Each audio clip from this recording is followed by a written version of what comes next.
Bueno, ikusten ari gara gaur egungo errealitatea zein den, ez? Batetikan itsas arrantza, itsas industria edo badu garrantzia Hondarbilan, eta gaur egungo errealitateak markatzen du zein den joera, ez? Gaurkoan etorri gera, azalpenak eman dizkigute, baxurako teknikak edo motak zeintzu diren,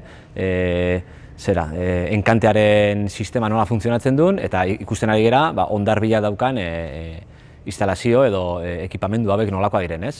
Oso aberatsa da, bertatik bertara entzutea, eta gaurkoan ikusten dugu joera, antxoa garai honetan, joera nola den, segun eta arraian non dagon, deskargak eta enkanteak nun egiten diren. Hondarbia itxaserria topaketan helburua da sakontzea, gure itxaso hondarean sakontzea, ez?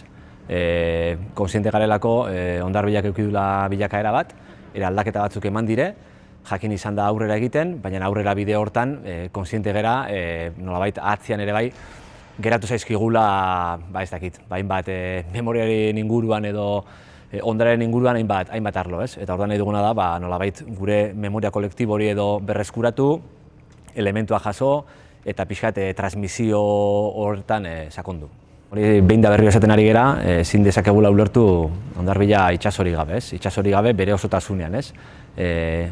Itzien dezakegu eta gaurkoan gaude arrantzaren inguruan hitz egiten, atzo egondu ginen gabarraren inguruko dokumentala hitz egiten eta zer izan zen garai bateko ogibidea zen gabarrarien inguruko pasarte izan genuen, eta bidean badauzkagu egiteko hainbat elementu edo gai jorratu behar ditugunak, eta gure asmoa da hontan sakontzea eta urtez urtez jarraitzea.